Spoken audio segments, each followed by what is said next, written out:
Today special దొండకాయ fry సింపుల్గా టేస్టీగా చాలా రుచిగా ఉంటుంది. నచ్చితే మీరు కూడా ట్రై చేయండి. దొండకాయలు చిన్న చిన్న పీసెస్గా కట్ చేసుకొని స్టవ్ ఆన్ చేసుకొని స్టవ్ మీద గిన్నె పెట్టుకోవాలి. 3 స్పూన్స్ నూనె పోసుకొని 1 కప్ ఉల్లిగడ్డలు వేసుకోవాలి. 1 స్పూన్ జీలకర్ర వేసుకోవాలి. పచ్చిమిరపకాయలు, కొత్తిమీర, కరివేపాకు వేసుకొని కలుపుకోవాలి.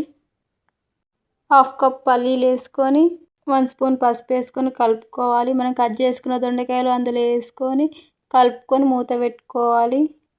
2 మినిట్స్ తర్వాతకి 1 స్పూన్ అల్లం పేస్ట్ వేసుకొని కలుపుకొని 2 మినిట్స్ తర్వాతకి కారం, ఉప్పు వేసుకొని మంచిగా ఫ్రై చేసుకోవాలి.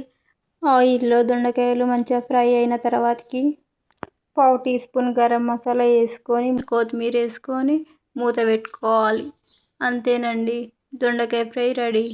వేడి వేడి అన్నంలో దొండకాయ ఫ్రై వేసుకొని తింటే సూపర్ ఉంటుంది. నచ్చితే మీరు కూడా ట్రై చేయండి. ఎలా ఉందో కామెంట్ చేయండి. మన ఛానల్ని సబ్స్క్రైబ్ చేసుకొని లైక్ చేయండి.